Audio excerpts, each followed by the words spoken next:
Hello dear viewers, welcome back on my channel quick learning with ease. I hope आप सभी बहुत अच्छे होंगे एंड बीपीएससी एग्जाम की प्रिपरेशन आप काफ़ी अच्छी तरीके से कर रहे होंगे। और इससे पहले हमने अपनी वीडियोस में 6th क्लास की SCERT को कंप्लीट किया था बिहार बोर्ड की, और आज हम स्टार्ट कर रहे हैं क्लास 7th की SCERT को। ठीक है, साइंस की SCERT को, जिसमें हम स्टार्ट करने वाले हैं 1 to 6 चैप्टर हम कंप्लीट करेंगे वीडियो में। ओके, तो जो भी पूरी बुक है उसमें मैंने आपको जो भी इंपॉर्टेंट चीज़ें हैं वो सारी हाईलाइट कर दी हैं इस तरीके से, तो आपको इजी होगा कि आप सिर्फ इम्पॉर्टेंट चीज़ों को पढ़ पाएंगे। ठीक है, और क्योंकि नोट्स बनाना इनके बहुत ज़्यादा टफ है क्योंकि चैप्टर बड़े बड़े हैं।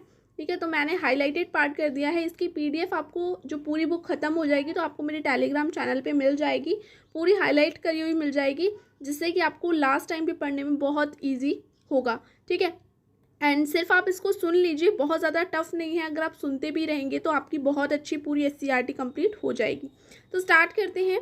देखिए, सबसे पहले हमारा जो चैप्टर है वो है जल और जंगल। तो जल और जंगल में हमें जंगलों के बारे में और पानी के कुछ जैसे अंडरग्राउंड वाटर हो गया, एक्वीफर हो गया, इनके बारे में बताया गया है। तो सबसे पहले अगर वर्ल्ड वाटर डे की बात की जाए तो वो होता है हमारा 22 मार्च को। 22 मार्च को हमारा वर्ल्ड वाटर डे बनाया जाता है। अगर आपसे पूछा जाए कि नेशनल वाटर डे कब बनाया जाता है तो वो आपका 14 अप्रैल को मनाया जाता है। ठीक है, ये दोनों चीज़ आपको याद रखनी है। इसके बाद हम नेक्स्ट बात कर लेते हैं कि हमारा इम्पोर्टेंट क्या है। तो देखिए, सबसे पहले हमको यहाँ पे भूमिगत जल के बारे में बात करनी है कि भूमिगत जल क्या है और ये एक महत्वपूर्ण स्रोत कैसे है और ये क्या होता है। भूमिगत जल होता है हमारा अंडरग्राउंड वाटर। ठीक है, देखिए, पाइप डालने के लिए बोरिंग करते समय जिस गहराई पर चट्टानों अथवा मिट्टी के बीच सारे के सारे रिक्त स्थान पर जो जल भरा होता है उसकी ऊपरी परत को हम क्या बोलते हैं, भौम जल स्तर बोलते हैं। इंग्लिश में हम इसको अंडरग्राउंड वाटर लेवल बोलते हैं।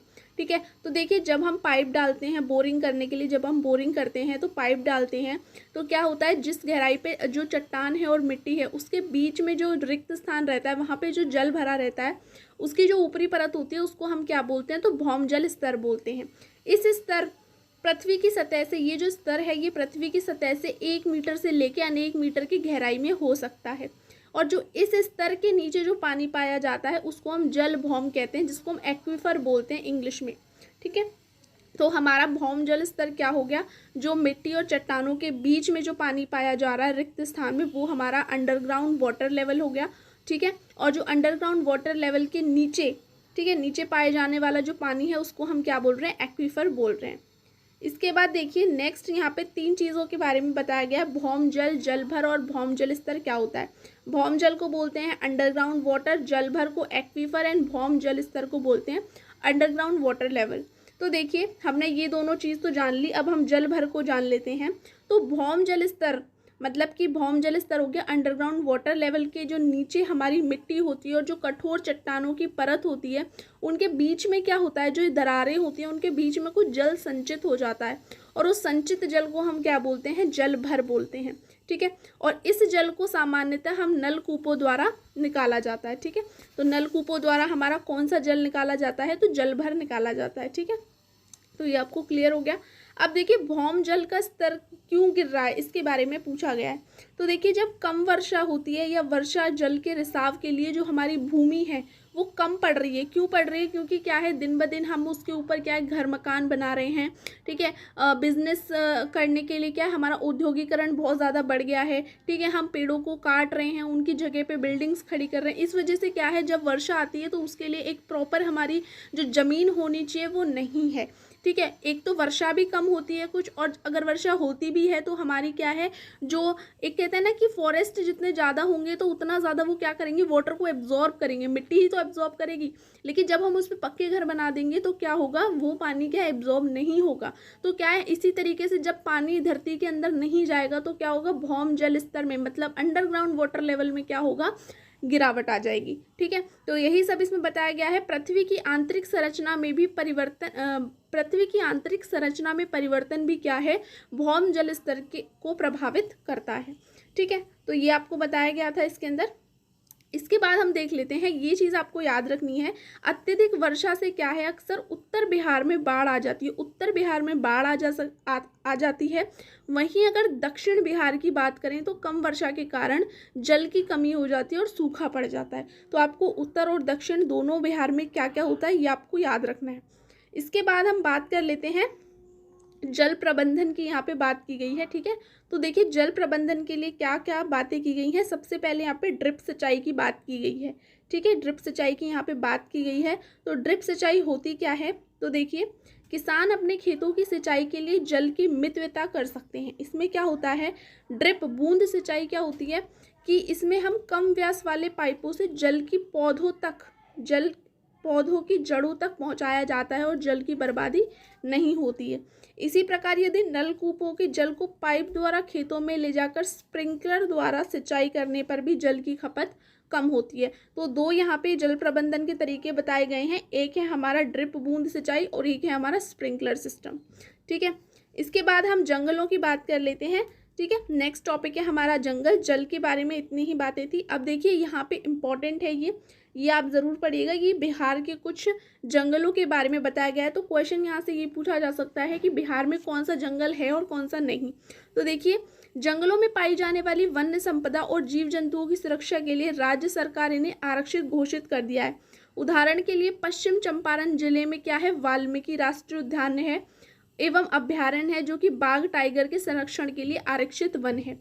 वैशाली जिले के बरेला अभ्यारण्य, मुंगेर जिले में भीमबंध अभ्यारण्य, गया जिले में गौतम बुद्ध अभ्यारण्य और रोहतास जिले में कैमूर अभ्यारण्य बिहार के प्रमुख जंगल हैं। इसके अलावा कई गांव, जिले, कस्बे में, शहर में छोटे छोटे जंगल भी हैं, ठीक है। तो ये बिहार के कुछ मुख्य जंगल थे। इसके बाद देखिए कुछ पेड़ों की यहाँ पे बात की गई है। तो देखिए कौन कौन से पेड़ कहाँ कहाँ पे मिलते हैं। तो हिमालय के ऊंचे पहाड़ों में हमको चिड़ देवदार के वृक्ष मिलते हैं, ठीक है। उत्तरी बिहार में चंपारण क्षेत्र में प्रमुखतः चौड़े पत्ते वाले साल और सांगवान के पेड़ मिलते हैं। तो ये देखिए बिहार, यहाँ पे उत्तरी बिहार की बात की गई है। और गर्मी जब ज़्यादा पड़ती है, इस उत्तरी बिहार में जब गर्मी ज़्यादा पड़ती है तो इलाकों में उस मौसम में सांगवान के पत्ते झड़ने वाले पेड़ या कम पानी होने पर हरे रह सकने वाले पेड़ कौन से हैं, पलाश के पेड़ मिलते हैं। तो पलाश के पेड़ की यहाँ पे विशेषता क्या बताई गई है कि कम पानी मिलने पर भी हरे रह सकते हैं। तो वो कौन से पेड़ हैं, पलाश के पेड़ हैं, ठीक है। तो ये बातें यहाँ पे बताई गई हैं जंगल के बारे में। इसके बाद देखिए नेक्स्ट क्या है, हम यहाँ पे आ जाते हैं वन एवं खाद्य श्रृंखला पे, ठीक है। तो खाद्य श्रृंखला मतलब आपकी फूड चेन के बारे में बताया गया है। और फूड चेन क्या होती है, देखिए घास है, घास को यहाँ पे क्या है, ग्रास होपर खाता है। इसके बाद ग्रास होपर को मेंढक खा लेता है, मेंढक को सांप खा लेता है और सांप को ईगल खा लेती है। तो ये क्या है, इसी तरीके से हमारी क्या है, एक दूसरे खाता है। इस तरीके से हमारी क्या है, फूड चेन चलती रहती है, ठीक है। अब इसके बाद देखिए इस क्रम को खाद्य श्रृंखला कहते हैं। अब देखिए यहाँ पे क्या है, वन की मिट्टी के बारे में थोड़ी बात की गई है। तो देखिए ह्यूमस के बारे में क्या बात की गई है, जो छोटे छोटे जीव हैं, ठीक है, तो वो क्या है, पत्ती घास जब गिर जाती हैं पेड़ों से तो क्या है, वो उनको सड़ने गलने से क्या है, हमारी ह्यूमस, पत्ती घास को फूस को सड़ाकर ह्यूमस बनाने में सहायक होते हैं। कुछ सूक्ष्म जीव होते हैं ऐसे जो सूखी पत्तियों के नीचे क्या ह्यूमस की परत देखी जा सकती है। मरे हुए जीव जंतु भी अपघटित होकर ह्यूमस में परिवर्तित होते हैं जो अंततः पौधों में पोषण में सहायक होते हैं। और खाद्य श्रृंखला भी पूरी होती है, साथ ही पोषण का चक्र भी पूरा होता है। तो क्या है, सूक्ष्म जीव क्या करते हैं, उनको जो सूखी पत्तियां हैं या फिर जो भी सड़ी गली चीज़ें होती हैं ज़मीन पे, उनको क्या है, ह्यूमस में कन्वर्ट करते हुए चलते हैं, ठीक है। इसके बाद नेक्स्ट देख लेते हैं हम। देखिए वर्षा जल के बारे में यहाँ पे बात की गई है। तो वर्षा जल क्या है, वर्षा जल में वन में वृक्षों की पत्तियों, तनों, लता एवं वितानों से होकर फुहारों के भौम जल रूप में पृथ्वी पर आता है और अंतस्रावित होकर भौम जल स्तर की वृद्धि करता है। तो देखिए जो वर्षा होती है वो वनों वृक्षों में होती है। इस तरीके से क्या है, वो ज़मीन पे आती है और जो भी ज़मीन के अंदर देखिए जो हमारी मिट्टी होती है वो क्या है, पानी को एब्जॉर्ब करती है और इस तरीके से क्या है, जो अंडरग्राउंड वाटर लेवल होता है उसके जल में इंक्रीमेंट होता है। वन भू अपर्दन को भी रोकता है और भूमि की उर्वरक शक्ति को भी बनाए रखता है। नदियों को जल की आपूर्ति होती है तथा बाढ़ से हमारी रक्षा भी होती है, ठीक है। तो ये इसके बारे में बताया गया था। अब ये हो गया हमारा यहाँ पे चैप्टर कंप्लीट। इसके बाद हम नेक्स्ट, अब देखिए यहाँ से हमारा सेकंड चैप्टर स्टार्ट होता है। सेकंड तो अब हमारा नेक्स्ट चैप्टर है जंतुओं में पोषण, चैप्टर 2 है ये, ठीक है। अब जंतुओं में कैसे कैसे पोषण होता है ये हम देखेंगे। तो देखिए, जंतुओं द्वारा ग्रहण किए गए भोजन के अवयवों की संरचना अत्यंत क्या है, जटिल होती है, ठीक है। और जो हमारा ग्रहण किया गया भोजन है वो क्या है, कई प्रकार के पदार्थों का संश्लेषण करता है, जिसमें कुछ हमारे लिए अत्यंत उपयोगी होते हैं, जबकि कुछ क्या होते हैं, अपशिष्ट होते हैं, अनुपयोगी होते हैं, ठीक है। संपूर्ण प्रक्रिया को हम क्या कहते हैं, पाचन कहते हैं, ठीक है। अब हम देख लेते हैं सबसे पहले, देखिए, विभिन्न जीवों की शारीरिक बनावट और भोजन ग्रहण करने के अंगों में विविधता नजर आती है। यहाँ पे मधुमक्खी के बारे में बताया गया है, भौरों आदि आसानी से फूलों का रस चूसते हैं। मरमर पक्षी, हमिंग बर्ड जिसको बोलते हैं वो, या फिर जो सन बर्ड है वो क्या है, लंबी पतली चोंच से फूलों का रस चूसने में उसकी मदद करती है। गौरैया अपनी छोटी चोंच से क्या है, आसानी से अन्न के कण और कीड़े मकोड़ों को चुन सकती है। और शेर के यहाँ पे क्या होते हैं, जबड़े बहुत ज़्यादा मजबूत होते हैं, पैने दांत होते हैं, जिससे कि वो क्या है, शिकार को पकड़ने फाड़ने में उसकी मदद करता है। और अजगर सांप अपने मुंह से बड़े शिकार को आसानी से निगल सकता है। तो ये जितनी भी क्वालिटीज़ हैं अलग अलग एनिमल्स की, बर्ड्स की, वो बताई गई हैं, ठीक है। इसके बाद हम नेक्स्ट देख लेते हैं। नेक्स्ट हमको मानव के अंदर पाचन कैसे होता है ये बताया गया है, और ये बहुत इंपॉर्टेंट टॉपिक है, ये आप ज़रूर पढ़ के जाइएगा, क्योंकि डाइजेस्टिव सिस्टम से पक्का एक ना एक क्वेश्चन ज़रूर आता है साइंस में। ओके, तो देखिए कैसे है। सबसे पहले क्या है, मानव के अंदर देखिए पाचन कैसे होता है। तो मनुष्य में भोजन मुख द्वारा ग्रहण किए जाने के बाद एक सतत नलिका, लंबी नलिका से गुजरता है, जिसको हम क्या बोल रहे हैं, एलिमेंट्री कैनाल बोलते हैं, आहार नाल बोलते हैं। इस लंबी नली के क्या है, विभिन्न भाग हैं, और वो क्या क्या हैं देख लेते हैं। ये इसके 7 भाग हैं। पहला है माउथ कैविटी, फिर है फूड पाइप जिसको हम ईसोफेगस बोलते हैं, stomach, small intestine, large intestine, rectum और एनस। तो ये आपके क्या हैं, 7 भाग हैं। इसके बाद हम एक एक करके अब इन भागों को पढ़ेंगे, ठीक है। देखिए, पहले इसमें बताया गया है कि मानव में जो पोषण होता है उसके विभिन्न चरण क्या क्या होते हैं। सबसे पहला है अंतर्ग्रहण। तो क्या है, अंतर्ग्रहण में हम क्या करते हैं, आहार को प्राप्त करना, ग्रहण करना। और ये कैसे करता है, तो ये मुख द्वारा करता है, जहाँ दांतों से क्या है, भोजन हमारा चबाया जाता है। फिर होता है, जब हमने भोजन को क्या है, खा लिया है, तो अब हमारा ये क्या है, अंदर जाएगा, पेट में जाएगा। पेट में जाने के बाद हमारा क्या होगा, पाचन। तो भोजन के जटिल अवयवों से उपयोगी पदार्थ का संश्लेषण हो जाता है, ठीक है। पाचन की प्रक्रिया मुख से आरंभ होकर आंत तक पूरी होती है, जिसमें अनेक रासायनिक एंजाइम भी मदद करते हैं। फिर होता है अवशोषण। इसमें पचित भोजन का रसांगुलों द्वारा ग्रहण एवं रक्त में मिलाने की प्रक्रिया होती है। फिर स्वांगीकरण, शरीर में वृद्धि और विकास के लिए पचित भोजन का उपयोग होता है। फिर निष्क्रमण, अपचित भोजन आहार नाल से बाहर निकल जाता है। तो ये हमारे क्या हैं, कुछ विभिन्न चरण हैं। अब इसके बारे में हम बात कर लेते हैं आगे। सबसे पहले हम अपनी बात करेंगे बकल कैविटी और माउथ के बारे में। तो देखिए, हम भोजन क्या है, मुख के द्वारा ग्रहण करते हैं, और हमारी मुख गुहिका के अंदर क्या है, दांत और क्या होती है, जीभ होती है। साथ ही लार ग्रंथियां होती हैं, जिससे लार निकलती है। तो मुख के अंदर क्या क्या इंपॉर्टेंट चीज़ें हैं, हमारे दांत हैं, जीभ हैं और लार ग्रंथियां हैं, ठीक है। दांत जबड़ों में स्थित मसूड़ों में अलग अलग खांचों में धंसे रहते हैं। तो जो सॉकेट होता है ना, उसके अंदर हमारे क्या है, दांत फिक्स रहते हैं। हमारे दांतों के आकार और कार्यों में विविधता होती है, जिसके अनुसार उनके नाम भी अलग हैं। जैसे कि आप जानते हैं, हमारे 4 प्रकार के दांत होते हैं। इंसिजर होते हैं, मोलर होते हैं, प्रीमोलर होते हैं और कैनाइन होते हैं। ये 4 प्रकार के हमारे दांत होते हैं, ठीक है। और इनका क्या है, काम भी अलग अलग है। इसके बाद हम नेक्स्ट बात कर लेते हैं, एक वयस्क मनुष्य के अंदर कितने दांत होते हैं। तो 32 दांतों की संख्या मानी जाती है, ठीक है। इसके बाद नेक्स्ट है, हमारे जीवन काल में दांतों के 2 सेट विकसित होते हैं, इसलिए हमको क्या है, डाइफायोडोंट भी बोला जाता है। एक होते हैं हमारे मिल्क के दांत, दूध के दांत, और एक होते हैं हमारे परमानेंट टीथ। प्रथम सेट बचपन से निकलकर लगभग 8 साल की आयु तक गिर जाता है, जिनको हम दूध के दांत बोलते हैं। और जो हमारा प्रथम सेट है, इन दांतों को दूध के दांत बोलते हैं, जैसे मैंने आपको बता दिया। पुनः इन्हीं के स्थान पे क्या है, स्थायी दांत हमारे आ जाते हैं, परमानेंट टीथ, और जो हमारे जीवन भर रहते हैं, ठीक है। इसके बाद जो मैंने आपको 4 अभी दांतों के प्रकार बताए थे वो यहाँ पे दिए हुए हैं। सबसे पहले इंसिजर, जो कि काटने का कार्य करते हैं, आगे के 2 दांत। इसके बाद कैनाइन्स, फाड़ने का कार्य करते हैं, जो कि हमारे कोनों में होते हैं।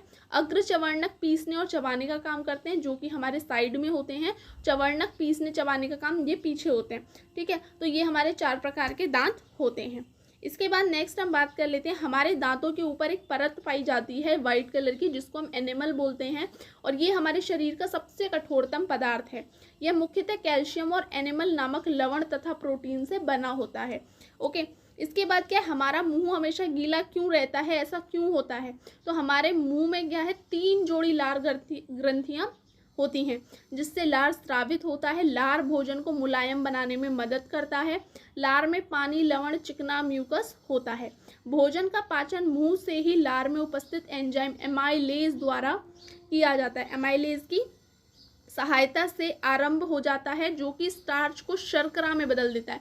तो हमारे मुंह में जो हमारा ये जो लार्वा कह रही हूँ, सलाइवा होता है, वो क्या करता है कि जो हमारा हमने भोजन किया उसमें जो स्टार्च मौजूद होता है उसको शर्करा मतलब ग्लूकोज में कन्वर्ट कर देता है। एंजाइम, ठीक है, एंजाइम पाई जाती है हमारी सलाइवा के अंदर, जिसको हमने अमाइलेज बोला है। एंजाइम रासायनिक स्राव है जो आहार नाल के विभिन्न भाग एवं ग्रंथियों से स्रावित होते हैं और भोजन के विभिन्न अवयवों के साथ प्रतिक्रिया करके पाचन में मदद करते हैं। ठीक है, तो ये हो गया आपकी बकल कैविटी। बकल कैविटी के बाद देखिए यहाँ पे एक लाइन है, चावल में मंड होता है तथा लार मंड को शर्करा में बदल देता है, कि मैंने आपको बता दिया। अब जीभ के बारे में क्या है, जीभ मुंह के अंदर एक पेशीय अंग है। जीभ आगे की ओर स्वतंत्र तथा पीछे की ओर से मुख घोइका के निचले भाग से जुड़ी होती है। यह मुख का व्यस्ततम अंग है। जीभ मुख के भोजन को इधर उधर करने, लार में लाने तथा भोजन को निगलने में मदद करती है। जीभ पर स्वाद कलिकाएं मतलब टेस्ट बर्ड्स, टेस्ट होना चाहिए, यहाँ पे गलत है, टेस्ट बर्ड्स होते हैं जिनकी मदद से हम चीज़ों का स्वाद ले पाते हैं। स्वाद कलिकाएं जीभ को अलग अलग हिस्से में प्रेजेंट होती हैं। ठीक है, अब हम आगे बात कर लेते हैं। जीभ की बात हो गई। जीभ को हमें साफ स्पष्ट बोलने और शुद्ध उच्चारण में भी हमारी मदद करती है। ठीक है, इसके बाद देखिए, ये हमको अपने दांतों की और मसूड़ों की हमको अपनी ध्यान रखना चाहिए। तो उंगलियों से मसूड़ों को क्या है, अवश्य मलना चाहिए। इससे मसूड़ों का रक्त संचार बढ़ता है और दांत मजबूत होते हैं। ठीक है, अब देखिए दांतों में क्या है, ये जब हम कुछ मीठा खाते हैं, चॉकलेट वगैरह खाते हैं, तो ये हमारी दांतों में जाके फंस जाती है।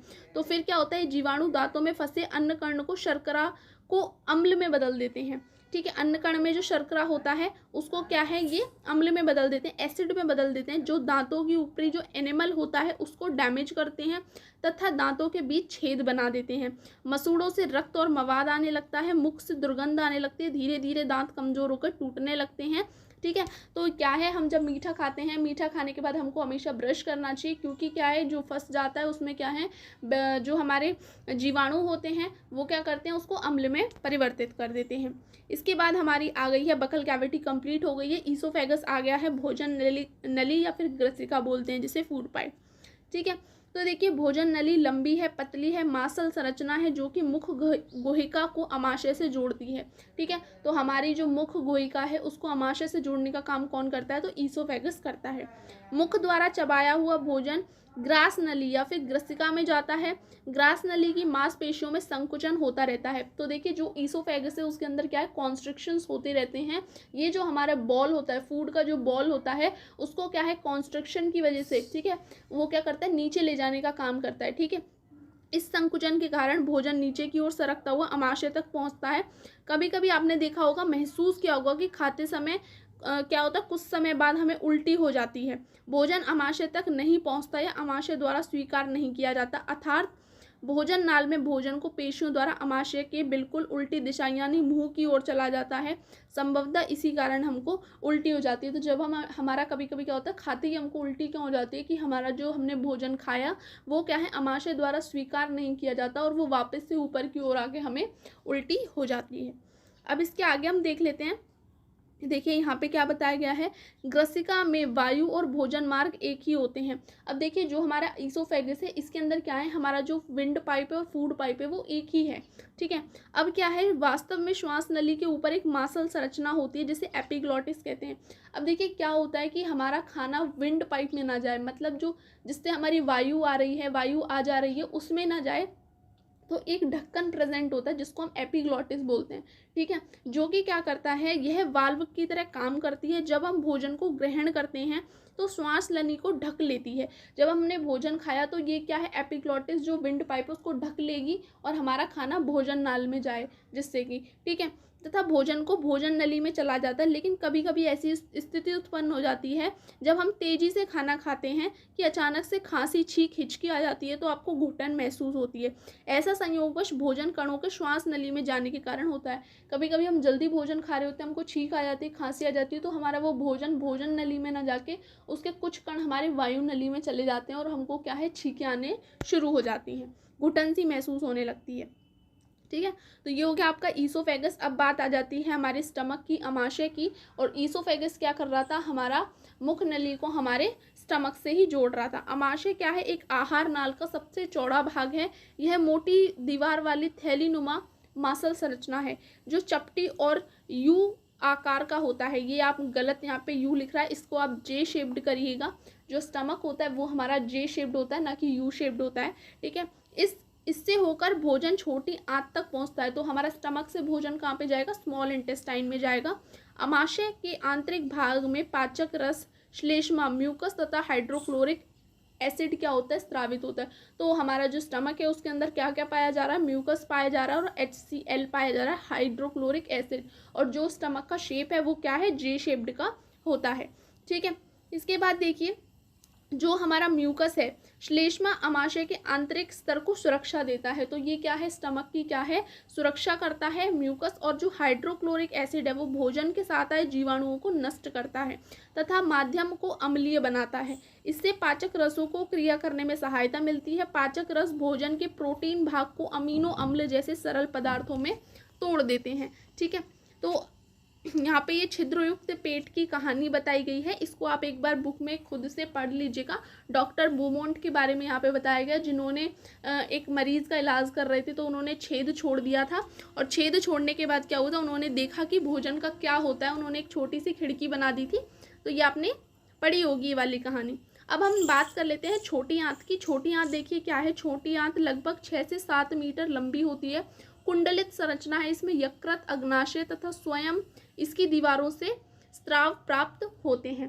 ठीक है, तो देखिए इसको हम छोटी को छोटी आंत क्यों कह रहे हैं, क्योंकि इसका डायमीटर कम होता है और जो हमारी बड़ी आंत होती है उसका डायमीटर ज़्यादा होता है।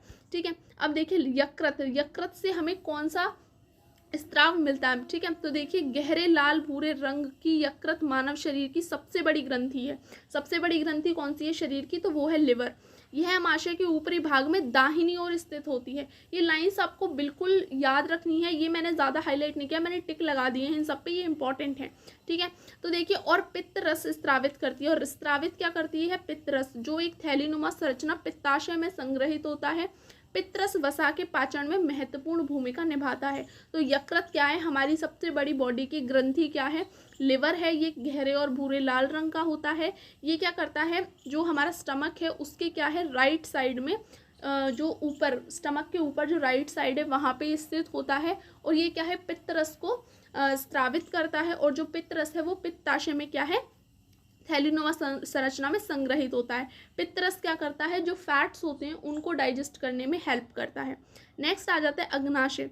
अग्नाशय क्या करता है, तो अग्नाशय हल्के पीले रंग का होता है, पत्ती के आकार का होता है। और ये पत्ती के आकार की बड़ी ग्रंथि है जो अमाशय के ठीक नीचे स्थित होती है। ऊपर क्या था, राइट साइड में, ऊपर राइट साइड में हमारा क्या था, लिवर था। और नीचे क्या है हमारा, नीचे हमारा अग्नाशय।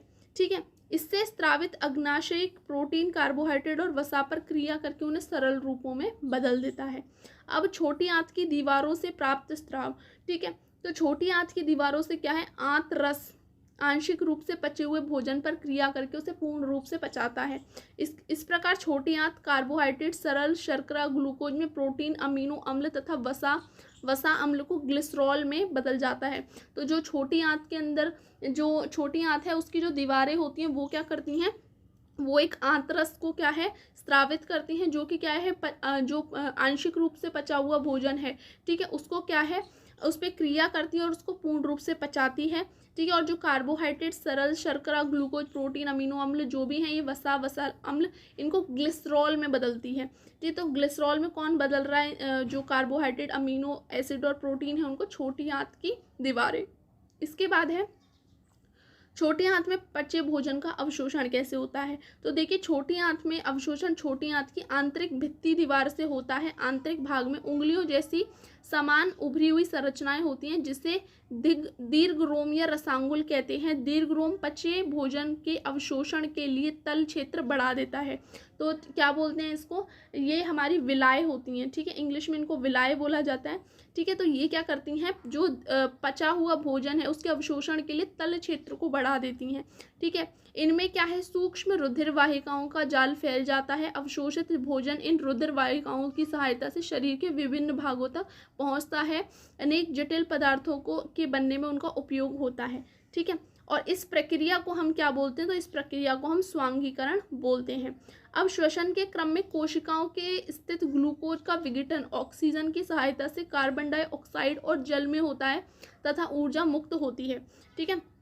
और जो भोजन का बिना पचा भाग है जिसका अवशोषण नहीं होता, अब वो कहाँ पे जा रहा है, बड़ी आंत में जा रहा है।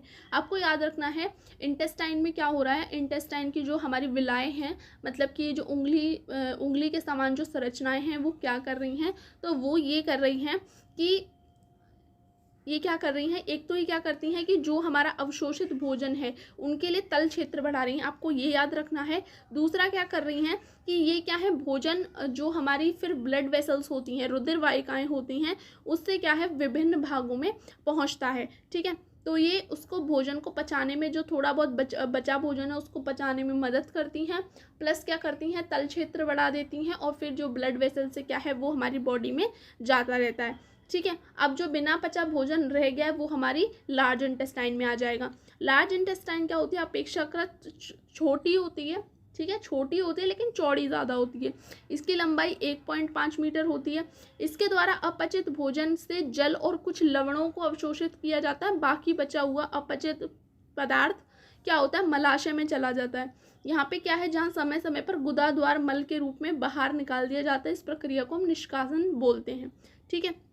तो इससे क्या होता है, लार्ज इंटेस्टाइन क्या करती है, कुछ हमारे जो भी हमारे लवण हैं, जो वाटर है उसको अवशोषित करती है, और बाकी बचा क्या है पदार्थ को मलाशय में छोड़ देती है। और जो मलाशय में जहाँ पे क्या होता है, समय समय पर गुदा द्वार मल के रूप में, ठीक है, गुदा द्वारा क्या होता है, मल के रूप में बाहर निकाल दिया जाता है अपचित भोजन। इसको हम निष्कासन बोलते हैं। अब दस्त अगर किसी के हो जाते हैं तो दस्त में एक जीवन रक्षक घोल दिया जाता है, ठीक है। और वो जीवन रक्षक घोल क्या होता है, इसके अंदर हमको 1 लीटर उबला जल लेना है, 2 चम्मच चीनी लेनी है, चुटकी भर नमक लेना है। इसे जीवन रक्षक घोल या ORS, ओरल रिहाइड्रेशन सॉल्यूशन भी कहते हैं, ठीक है। ORS की फुल फॉर्म याद कर लीजिएगा। अब यहाँ पे घास चरने वाले जंतुओं में पाचन कैसे होता है इसके बारे में बात की गई है।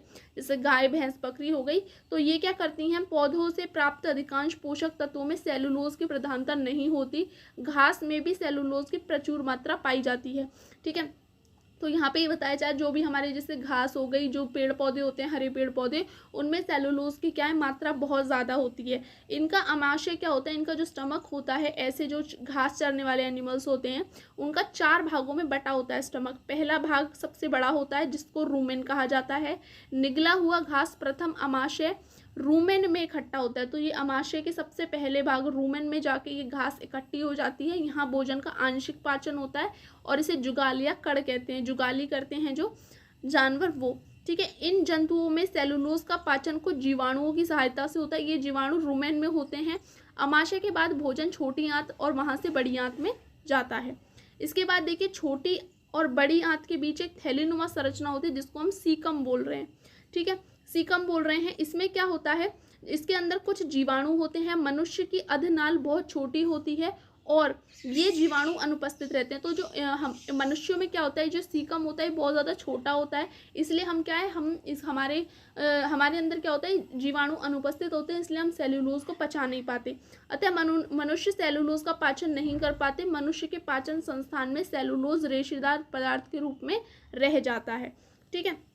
इसके बाद देखिए, कुछ हमारे यहाँ पे जल स्रोत की बात की गई। जल स्रोत, तालाब, झील, नम मिट्टी में पाया जाने वाला अमीबा की यहाँ पे बात की जा रही है कि वो फूड को कैसे कंज्यूम करता है। ये एक कोशिकीय जीव है, मतलब यूनिसेलुलर है। इसकी कोशिका के चारों ओर कोशिका झिल्ली होती है जिसके अंदर कोशिका द्रव्य भरा होता है। इसके केंद्रक तथा अनेक धानियाँ खाली स्थान होते हैं। अमीबा की विशेषता है कि वह लगातार अपने आकार और स्थिति को बदलता रहता है। ये आपका अमीबा को बताया गया है, ठीक है।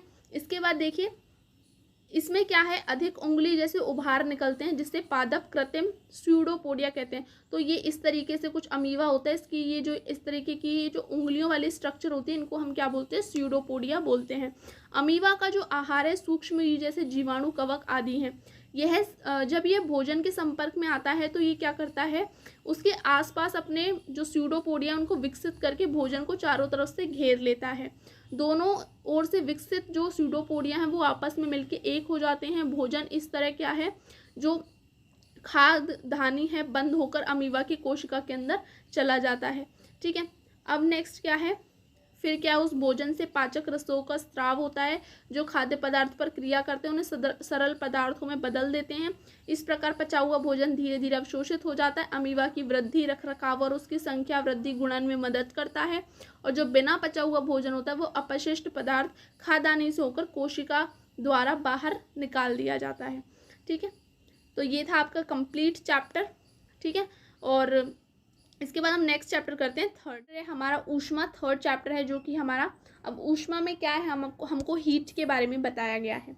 ठीक है, अब हीट चैप्टर में क्या क्या चीज़ें इंपॉर्टेंट है वो हम देख लेते हैं। तो देखिए ज़्यादा कुछ इसमें इंपॉर्टेंट नहीं है, छोटा चैप्टर है, ज़्यादा बड़ा नहीं है। इंपॉर्टेंट आपका सेकंड चैप्टर है डाइजेशन वाला, उसको आप ज़रूर एक और बार अच्छे से पढ़ लीजिएगा कि कौन सी जो हमारी ग्रंथि है वो क्या स्राव करती है। ठीक है, कौन सा जो भोजन है वो कहाँ से कहाँ जाता है ये आपको पता होना चाहिए। तो देखिए ताप मापने के लिए हम क्या है, थर्मामीटर का उपयोग करते हैं, ये आपको पता है। ठीक है, अब क्या है, थर्मामीटर क्या है, एक लंबी बारीक समान व्यास वाली कांच की नली होती है। इसके एक सिरे पर एक बल्ब होता है और बल्ब के अंदर पारा भरा हुआ रहता है। गर्म होने पर बल्ब का पारा बारीक नली की ओर फैल जाता है और ये एक पतली चमकीली धारी के रूप में दिखाई देता है। ठीक है, इसके बाद देखिए उपयोग किए जाने वाला यह स्केल सेल्सियस और फ़ारेनहाइट में होता है।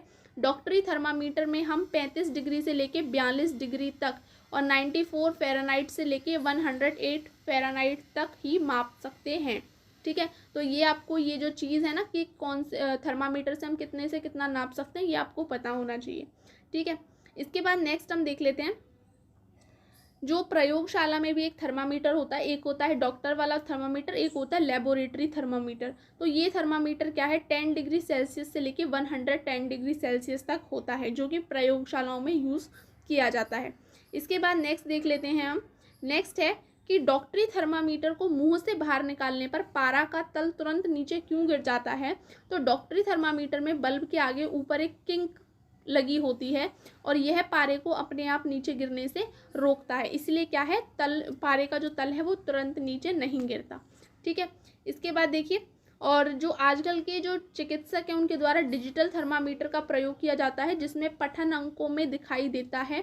ठीक है, इससे ताप जानना आसान होता है। तो इसमें क्या नंबरिंग में दिखाई देता है, हमको जो भी चीज़ देखनी है इसे हम डिजिटल थर्मामीटर बोलते हैं। ठीक है, अब ऊष्मा के स्थानांतरण की हम बात कर लेते हैं कि ऊष्मा किस तरीके से स्थानांतरित होती है। तो जो ऊष्मा है गर्म वस्तु से ठंडी की ओर प्रवाहित होती है। ठीक है, जिस भी वस्तु का उच्च ताप होगा वो क्या है, निम्न ताप वाली वस्तु की तरफ जाएगी, मतलब गर्म से ठंडी की ओर जाती है। ठीक है, इसके बाद क्या है, इसके बाद देखिए, जो पदार्थ अपने से होकर ऊष्मा के एक सिरे से दूसरे सिरे तक जाने देते हैं उन्हें ऊष्मा का चालक कहते हैं और इसका उदाहरण है लोहा तांबा। ठीक है, तो लोहा तांबा क्या है, हमारा जो ऊष्मा है उसे एक सिरे से दूसरे, अगर हमने एक सिरे को गर्म किया तो अपने आप जो दूसरा सिरा है वो अपने आप गर्म हो जाएगा। तो वो कौन कौन से, लोहा तांबा एल्यूमिनियम। और जो पदार्थ ऊष्मा को एक सिरे से दूसरे सिरे तक अपने होकर आसानी से नहीं गुजरने देते उन्हें ऊष्मा का कुचालक कहते हैं, जैसे प्लास्टिक हो गई, लकड़ी हो गई। ऊष्मा के कुचालक को ऊष्मारोधी भी कहते हैं। ठीक है, अब देखिए किस प्रकार होता है स्थानांतरण वो हम देखने वाले हैं। जब हम जल को गर्म करते हैं तो लौ के पास का जल गर्म हो जाता है और गर्म जल ऊपर उठता है और इस गर्म जल के आसपास का ठंडा जल इसका स्थान लेने लगता है। फिर ये जल क्या होता है, गर्म होकर ऊपर उठता है तथा आसपास के जल को फिर से स्थान पर आ जाता है। यह प्रक्रिया तब तक चलती है जब तक फ्लास्क का सारा जल गर्म न हो जाए। ऊष्मा स्थानांतरण की इस विधि को संवहन कहते हैं। संवहन में क्या होता है, जैसे कि हम पानी गर्म करते हैं भगोने में, तो जो हमारा गैस के बिल्कुल तले से जो हमारा जो बिल्कुल गैस का एक गोला समझ लीजिए जितने एरिया पे गैस जल रही है, वो सबसे पहले क्या होगा, पानी जल्दी गर्म होगा। अब वो जब पानी, उतना पानी गर्म हो जाएगा तो वो वापस से ऊपर से क्या है, ऊपर उड़ने लगेगा। तो वो जब जो गर्म हमारी भाप है वो क्या है, हमारे निम्न ताप की ओर जा रही है, मतलब उड़ रही है। और फिर जो अगल बगल का जल है वो क्या है, उसका स्थान लेता हुआ जा रहा है, फिर वो गर्म होता जा रहा है। इस तरीके से ये क्रिया जब तक चलेगी जब तक भगोने का पूरा पानी गर्म नहीं हो जाएगा। और इस क्रिया को हम क्या बोलते हैं, संवहन बोलते हैं। इसके बाद देखिए नेक्स्ट हम देख लेते हैं वायु में ऊष्मा का संवहन और स्थानांतरण किस तरीके से होता है। तो देखिए वायु में ऐसे होता है कि इसमें एक एक्टिविटी दी हुई है कि ये मैं आपको बता देती हूँ। आपने एक मोमबत्ती जलाई, मोमबत्ती में आप अपना एक हाथ क्या बिल्कुल ऊपर रखेंगे मोमबत्ती के और एक हाथ साइड में रखेंगे। तो आप ये महसूस करेंगे कि आपका हाथ, जब आप जो हाथ आपने ऊपर रख रखा है मोमबत्ती के, वो आपका थोड़ी देर में ही जलने लग जाएगा, जबकि जो आपने साइड में रख रखा है वो हाथ क्या है, थोड़ी देर बाद गर्म होगा और आपको इतना पता भी नहीं चलेगा। लेकिन जो ऊपर हाथ रखा है उसे आप तुरंत हटा लोगे क्योंकि वो एक सेकेंड में ही गर्म हो जाएगा। ठीक है, तो ये क्या बताना चाह रहा है कि जबकि देखिए ऊपर की ओर वायु का संवहन द्वारा गर्म होती है, इसलिए नली के ऊपरी सिरे के समान हाथ वाला या मोमबत्ती की लौ के ऊपर वाला हाथ अधिक गर्मी का अनुभव करता है, जबकि लौ के अगल बगल हवा गर्म हवा के ऊपर उठने पर स्थान लेती है। वह संवहन द्वारा गर्म नहीं होती, इसलिए नली के निचले सिरे के सामने वाले हाथ या मोमबत्ती की लौ के बगल वाले हाथ से अधिक गर्मी अनुभव नहीं होती। ठीक है, इसके बाद यहाँ पे हम बात कर लेते हैं थल समीर और समुद्री समीर क्या होता है। तो देखिए थल समीर और समुद्री समीर क्या है। दिन के समय स्थल जो धरती होती है वो गर्म होती है, जल की अपेक्षा धरती क्या है, जल्दी गर्म हो जाती है। तो स्थल के ऊपर की वायु गर्म होकर ऊपर उठने लगती है। इसका स्थान लेने के लिए समुद्र की ओर से ठंडी हवा स्थल की ओर बहती है, अतः शाम को समुद्र की ओर जोर से हवाएं चलती हैं। चक्र को पूरा करने के लिए स्थल की ओर से गर्म हवा ऊपर से समुद्र की ओर बह जाती है। समुद्र की ओर से आने वाली हवा को समुद्री समीर कहते हैं। और रात्रि में ये काम उल्टा हो जाता है। रात्रि में क्या होगा, इसी प्रकार क्या होगा, ठीक विपरीत होता है। जो समुद्र का जल स्थल की अपेक्षा धीमी गति से ठंडा होता है, इसलिए सुबह तक स्थल की ओर से ठंडी वायु समुद्र की ओर बहती है, यह थल समीर कहलाती है। ठीक है, तो ये आपके जल समीर और थल समीर हो गए। इसके बाद हम बात कर लेते हैं इन दोनों समीरों का जो कंक्लूजन निकलता है कि ये क्यों होते हैं, तो ये संवहन के ही एग्जाम्पल हैं। ठीक है, अब सूर्य से पृथ्वी तक ऊष्मा आने का एक अन्य प्रक्रम विकिरण है। ये संवहन द्वारा नहीं होता। विकिरण द्वारा ऊष्मा स्थानांतरण के लिए विकिरण को हम रेडिएशन बोलते हैं, आवश्यकता नहीं होती। माध्यम हो या ना हो, विकिरण द्वारा ऊष्मा प्राप्त होती है। उदाहरण के लिए अंगीठी हीटर, चूल्हे के पास यदि हम बैठते हैं तो गर्मी का अनुभव करते हैं और यह हमें विकिरण द्वारा ही मिलती है।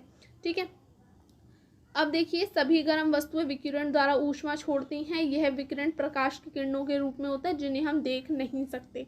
ठीक है, इसके बाद नेक्स्ट है, किसी कांच की लगी खिड़की में अपने हाथ को रखिए जिससे धूप अंदर आती है, क्या आप गर्मी अनुभव करते हैं। यह ऊष्मा कांच को पार करके आपके हाथ को गर्मी दे रही है।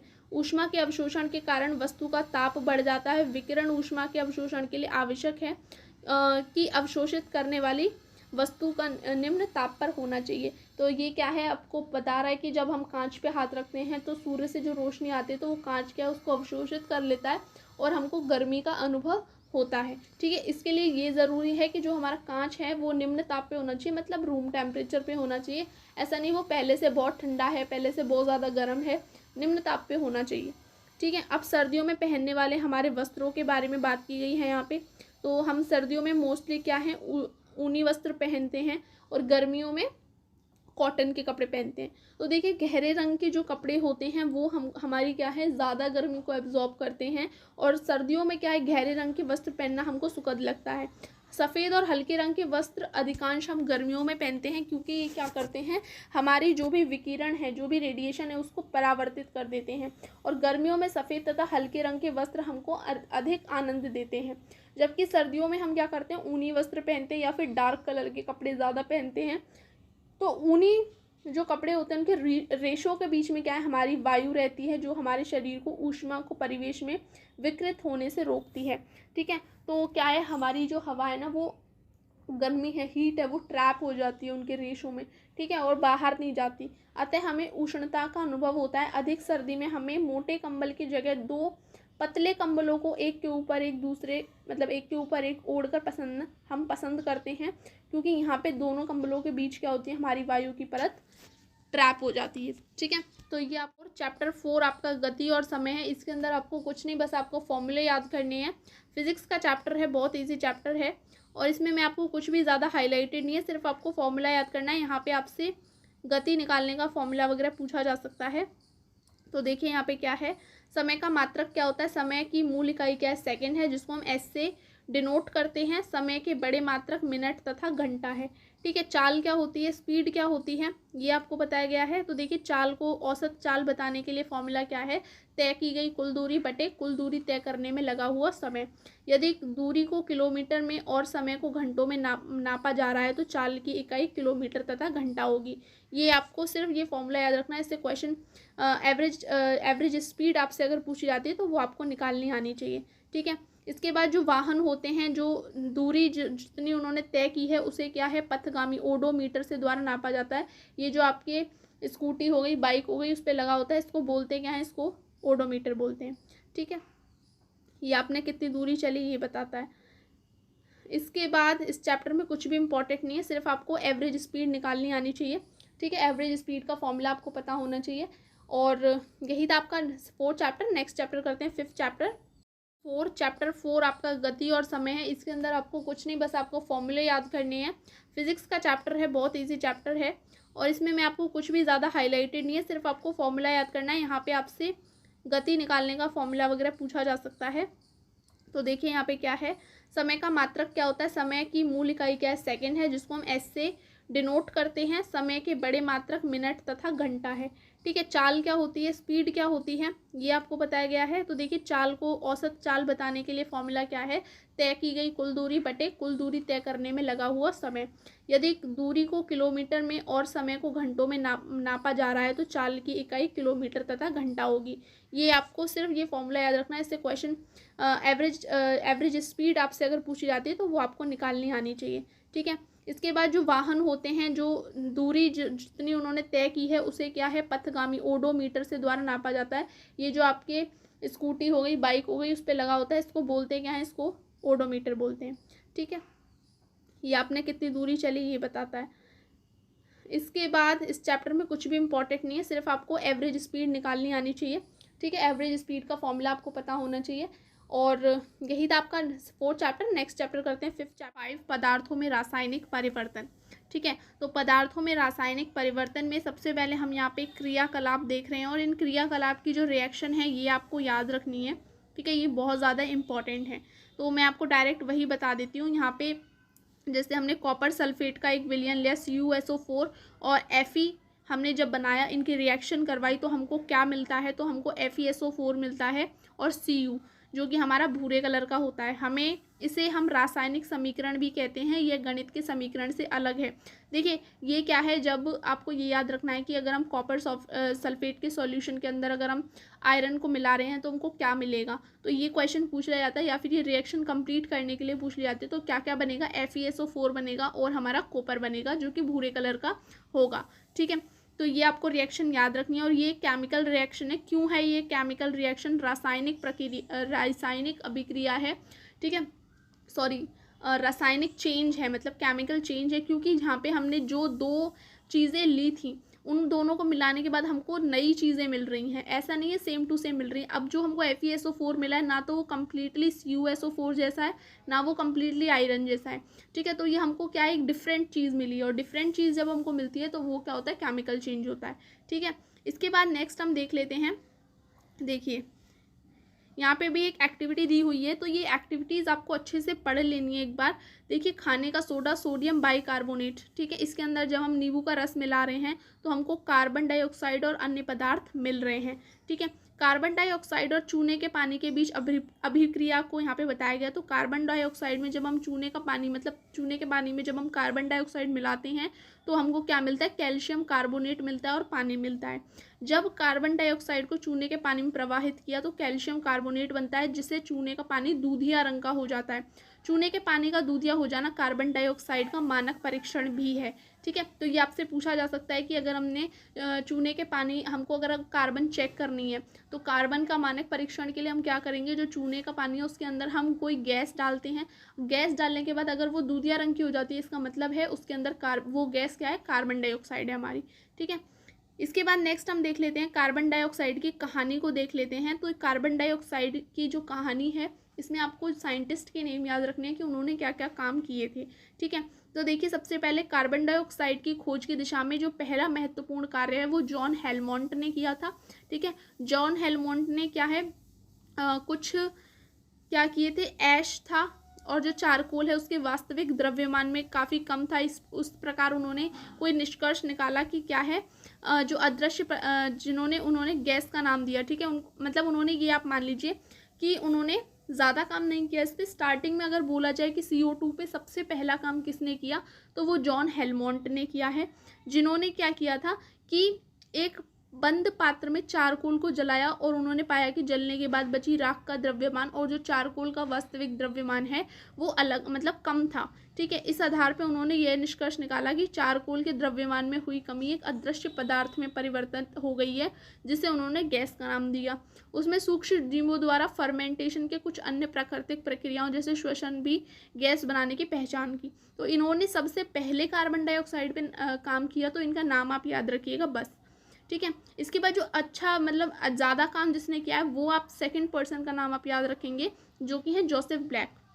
जोसेफ ब्लैक ने क्या किया, कार्बन डाइऑक्साइड के गुणों को ज़्यादा विस्तृत रूप और अध्ययन करने की कोशिश की। उन्होंने क्या किया, चूने के पत्थर को गर्म करने अथवा अम्लों की क्रिया कराने पर एक गैस मुक्त होती है, जिन्होंने उन्हें फिक्स्ड एयर का नाम दिया। फिक्स्ड एयर क्या थी, वायु की अपेक्षा अधिक भारी थी, यह ज्वलन अथवा जीवन में मदद नहीं करती है। उन्होंने जब चूने को जलीय विलयन में कार्बन डाइऑक्साइड गैस को प्रभावित किया, तो जो चूने का जलीय विलयन है वो क्या, दूधिया हो गया और वास्तव में कैल्शियम कार्बोनेट बनने का कारण था। इस आधार पर हमको जोसेफ ब्लैक ने बताया कि जीवों में श्वसन की प्रक्रिया तथा सूक्ष्म जीवों में फर्मेंटेशन की प्रक्रिया में कार्बन डाइऑक्साइड गैस बनती है। तो सबसे मतलब कार्बन डाइऑक्साइड का जो कार्बन डाइऑक्साइड के ऊपर जो हमारा कार्य है वो जोसेफ ब्लैक ने ज़्यादा किया, लेकिन स्टार्टिंग किसने की थी, तो स्टार्टिंग की थी हमारी हेलमोंट ने। ठीक है, हेलमोंट ने की थी। इसके बाद नेक्स्ट हम बात कर लेते हैं, ये एक नई रिएक्शन है। इसमें क्या है, पोटेशियम परमैंगनेट को जब हम गर्म करते हैं तो हमको ऑक्सीजन प्राप्त होता है। ठीक है, अब ऑक्सीजन की यहाँ पे कहानी चालू होती है। ठीक है, अब देखिए ऑक्सीजन की कहानी में आपको किसका नाम याद रखना है, जोसेफ प्रिस्टले का। इन्होंने जलती मोमबत्ती को एक जार से ढककर रख दिया था और जब इन्होंने कुछ देर बाद देखा तो क्या हुआ, मोमबत्ती बुझ गई थी। लेकिन अब इन्होंने नेक्स्ट क्या काम किया, एक पुदीने का पौधा लिया और उस गिलास के अंदर जिसके अंदर मोमबत्ती थी उसके अंदर उसे रख दिया। अब उसे रखने के बाद इन्होंने 10 दिन बाद क्या किया कि वापस से क्या किया कि 10 दिन के लिए रख दिया। अब 10 दिन रखने के बाद इन्होंने क्या किया, उसके अंदर हवा तो गई नहीं, बाहरी कोई भी ऑक्सीजन उसके अंदर नहीं गई।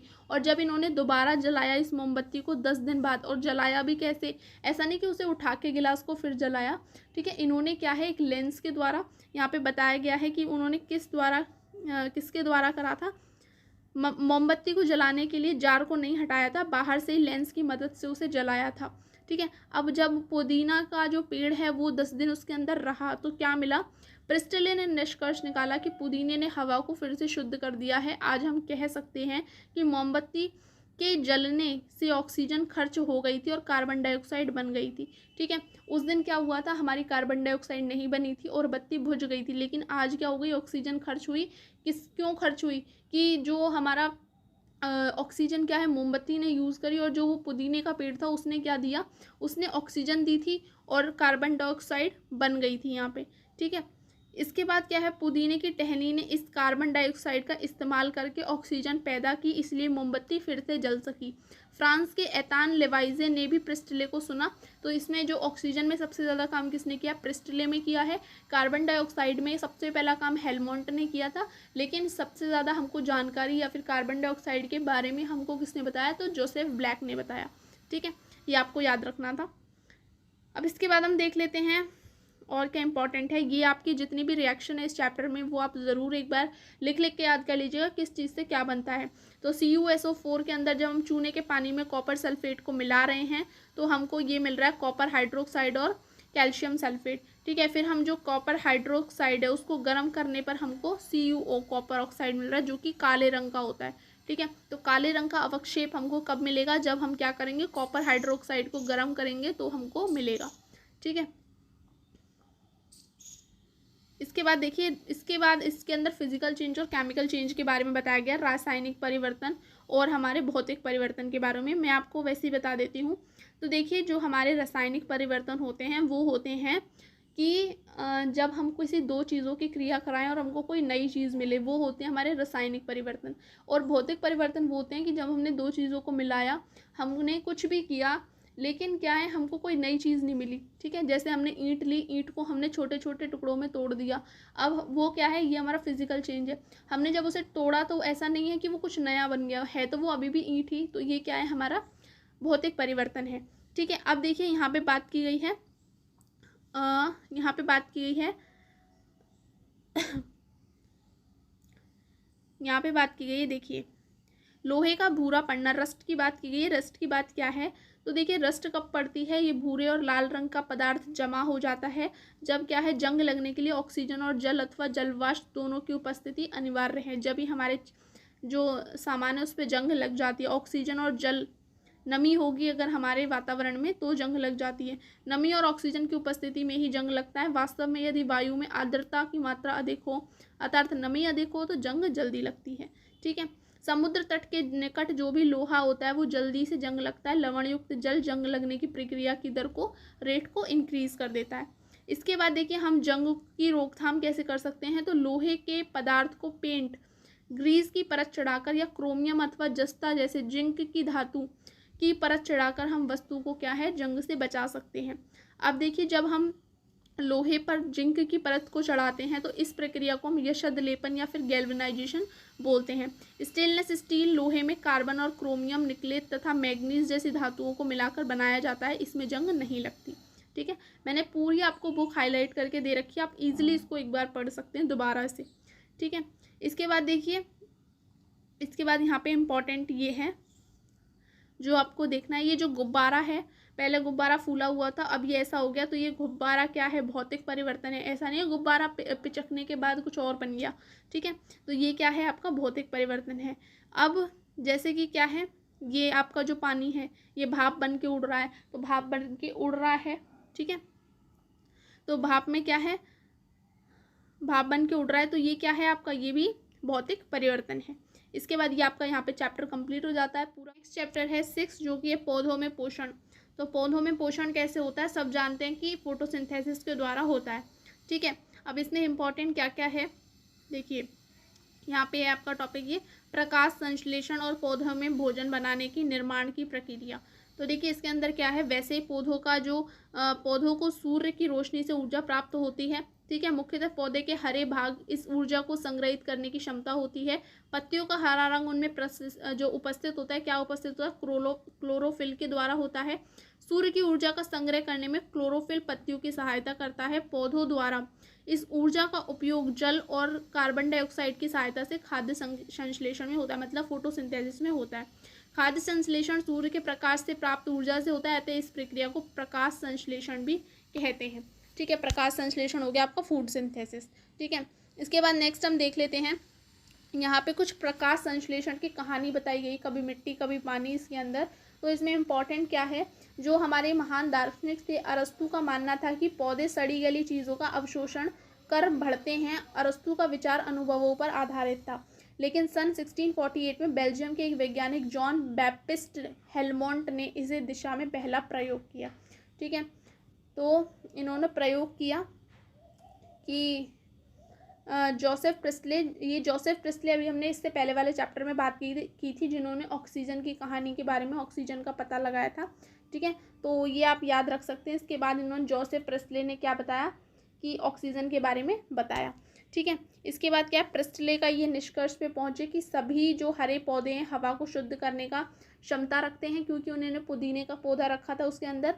प्रिस्टले का यह प्रयोग आगे की खोजों में मील का पत्थर साबित हुआ और जॉन इग्नेज ने प्रिस्टले की खोजों को आगे बढ़ाते हुए यह निष्कर्ष निकाला कि पौधे के हरे भाग, खासकर पत्तियां, हवा को शुद्ध करती हैं। ठीक है। इसके बाद हम नेक्स्ट देख लेते हैं, इसमें इंपॉर्टेंट क्या है आपको पता होना चाहिए। कार्बन डाइऑक्साइड और जल मिलके क्या करते हैं, सूर्य की प्रकाश, क्लोरोफिल, ये फोटोसिंथेसिस कैसे होता है, ये उसके रिएक्शन है, ये आपको पता होनी चाहिए। इसके बाद हम नेक्स्ट देख लेते हैं प्रकाश संश्लेषण का महत्व। तो ये आपको पता है कि जो मूल स्रोत है ऊर्जा प्राप्ति का वो आपका सूर्य है। ठीक है। अब ऑक्सीजन के बारे में हम बात कर लेते हैं। तो देखिए, कुछ पौधे की हरी पत्तियां ना होकर गहरी लाल, बैंगनी, भूरे रंग की होती हैं। इन पत्तियों में क्लोरोफिल तो होता है, लेकिन इनका रंग दूसरे जो क्या है रंग होते हैं, जिनको हम रंगीन वर्णक बोलते हैं, उनके कारण छुप जाता है। इन रंगीन पत्तियों द्वारा भी प्रकाश संश्लेषण होता है। केवल जो पीली धब्बे वाली पत्तियां होती हैं, जो पीला भाग होता है, उसमें क्लोरोफिल नहीं होता और यहाँ पे प्रकाश संश्लेषण नहीं होता है। ठीक है। इसके बाद नेक्स्ट क्या है हमारा, इसके बाद है देखिए, वायुमंडल में सबसे ज़्यादा हमारी नाइट्रोजन गैस है, जो कि कितने % है, तो ये है आपकी कितने % है, ये आप मुझे कमेंट करके बताइएगा। ठीक है। इसके बाद लेकिन पौधों में सीधे इसके उपयोग की क्षमता नहीं होती, तो क्या करते हैं पौधे, देखिए पौधे क्या करते हैं, जो एटमॉस्फेरिक नाइट्रोजन है वो पौधे जैसे डायरेक्टली नहीं ले सकते, तो सबसे पहले क्या होता है, अमोनिया में कन्वर्ट होते हैं। ठीक है। अमोनिया में कन्वर्ट होने के बाद क्या है, आगे की प्रक्रिया चलती है। तो मिट्टी में कुछ ऐसे जीवाणु होते हैं जो कि हमारा राइजोबियम हो सकता है, ठीक है, जो कि गैसीय नाइट्रोजन उपयोग को यौगिक में बदल देते हैं। किसान इसलिए अपने खेतों में क्या है, उर्वरक खाद डालते हैं जिसमें नाइट्रोजन पदार्थ की प्रचुरता होती है। ठीक है। इसके बाद जो अमरबेल है, अमरबेल जैसे पौधे क्या हैं, अपना भोजन क्या है उसी पौधे से प्राप्त करते हैं जिससे वे लिपटे हुए होते हैं। अर्थात मनुष्य तथा अन्य जीवों की तरह अमरबेल अपना पोषण दूसरे पौधों से प्राप्त करती है। और ऐसे पौधों को हम क्या बोलते हैं, और ऐसे भोजन को हम क्या बोलते हैं, ऐसे भोजन के तरीके को, पोषण के तरीके को हम विषमपोषी बोलते हैं। अमरबेल जैसे पौधे, ठीक है, परजीवी कहलाते हैं, पैरासाइट्स कहलाते हैं। जिन पौधों से वे पोषण प्राप्त करते हैं उनको परपोषी कहते हैं। ठीक है। इसके बाद नेक्स्ट है, ये भी आपका एक पिचर प्लांट, घटपर्णी का पौधा। इसमें क्या होता है, पत्ती का जो ऊपरी भाग है इसमें ढक्कन बना होता है। घड़े के अंदर के नीचे की ओर लटके रोएदार संरचनाएं होती हैं। जब कोई कीड़ा अंदर प्रवेश करता है, रोओं में फंस जाता है, बाहर नहीं निकल पाता, और जो घड़े का पाचक रस होता है वो कीटों का पाचन हो जाता है। ऐसे पौधों को कीटभक्षी पौधे कहते हैं। नाम याद रखिएगा, वीनस फ्लाई ट्रैप, सनड्यू, ऐसे कीटभक्षी पौधे हैं। ठीक है। कुछ पौधे कीटभक्षी क्यों होते हैं, क्या ऐसा संभव है कि उन्हें आवश्यक पोषक तत्व मिट्टी से नहीं मिल पाते, इसलिए वो ऐसा करते हैं। ठीक है। तो ये आपको मैंने बता दिया। अब है मृतोपजीवी। ठीक है। तो ये मृत या सड़ी गली वस्तुओं की सतह पर कुछ पाचक रसों का स्राव करते हैं जो पोषक तत्वों को विलयन में बदल देते हैं। पोषक तत्व विलयन के माध्यम से ग्रहण कर लिए जाते हैं और इस प्रकार पोषण क्या है, मृतजीवी पोषण तथा मृतजीवी कहलाते हैं। ठीक है। इसके बाद हम देख लेते हैं कवक क्या है। तो कवक क्या है, प्राय उन स्थानों पर उगते हैं जहाँ पे नमी होती है, गर्मी होती है। ठीक है। कवक के कारण अचार, कपड़े, चमड़े की वस्तुएं खराब हो जाती हैं। खुजली, दिनाय, सिहुली, ये जितनी बीमारियां हैं ये क्या कवक के कारण होने वाली है, फंगस के द्वारा। आलू का झुलसा रोग, धान की पत्तियों का चित्तीदार होना आदि पौधों के रोग भी किसके, कवक के रोग हैं। ये आप याद रखिएगा, पूछा जाए आलू का झुलसा रोग किससे होता है, बैक्टीरिया से, वायरस से, फंगस से, पता होना चाहिए, फंगस से होता है। ठीक है। इसके बाद मशरूम क्या है, ये एक ऐसा फंगस है जो हम खाते हैं। ठीक है। बताया गया कुछ कवक हमारे लिए उपयोगी भी हैं, तो वो कौन कौन से हैं, मशरूम। ठीक है। और जैसे कि क्या बोलते हैं, औषधि, डेयरी उत्पाद, जलेबी आदि बनाने में इनका उपयोग होता है। ठीक है। यीस्ट हो गया आपका। ओके। नेक्स्ट है, उसके बाद आपका इम्पॉर्टेंट क्या है यहाँ पे, तो देखिए सहजीवी संबंध। और ये कल जो मैंने आपको एक पेपर करवाया था उसमें एक क्वेश्चन पूछा गया था बीपीएससी के पेपर में कि लाइकन में शैवाल और कवक के बीच ऐसा संबंध होता है, कैसा संबंध होता है, सहजीवी संबंध होता है। ये दोनों एक दूसरे को क्या हेल्प करते हैं, सिम्बायोटिक रिलेशनशिप पाया जाता है। शैवाल में क्लोरोफिल होता है, वह अपना भोजन स्वयं बनाता है, कवक उसे पोषण प्राप्त करता है, बदले में शैवाल की जल, पोषक तत्व और रहने का स्थान उपलब्ध कराता है। ठीक है। सहजीवी संबंध कहते हैं। राइजोबियम नामक जीवाणु दलहनी की फसलों की जड़ों में पाया जाता है। ये वायुमंडल से नाइट्रोजन ग्रहण कर पौधों को उपयोग के अनुकूल बनाता है। बदले में पौधा इसे क्या है, आवास और पोषण उपलब्ध कराते हैं। ठीक है, तो ये आप दोनों एग्जाम्पल याद कर लीजिएगा सिम्बायोटिक रिलेशनशिप के लिए। इसके बाद मिट्टी में जो पुनः पूर्ति होती है पोषक तत्वों की, तो वो कैसे होती है। राइजोबियम जैसे जीवाणु पौधे की नाइट्रोजन संबंधी आवश्यकताओं को पूरा करते हैं। पौधे या जीवों के सड़े गले जो अवशेष होते हैं वो पुनः चक्रित होकर मिट्टी के पोषक तत्वों को बढ़ाने में मदद करते हैं। जो पत्तियां गिर जाती हैं वापस से उस पर क्या है, जो सूक्ष्म जीव होते हैं वो उनको जो सड़े गले पदार्थ हैं उनको डिकम्पोज कर देते हैं और वो वापस से मिट्टी में ही मिल जाते हैं। ठीक है, तो इस तरीके ये आपका कंप्लीट हो गया है चैप्टर 5। कौन सा था, चैप्टर 6 था आई थिंक। तो ये आपका कंप्लीट हो गया। आज के लिए हमारे यही चैप्टर्स थे। ठीक है, टोटल यही चैप्टर्स थे। इसके बाद हम अगली वीडियो में नेक्स्ट चैप्टर्स करेंगे। तो अगर आपको वीडियो अच्छा लगा है, हेल्पफुल लगा है, तो प्लीज़ लाइक शेयर सब्सक्राइब ज़रूर कर दीजिएगा चैनल को। फिर मिलते हैं एक नई वीडियो के साथ, जब तक के लिए थैंक्स।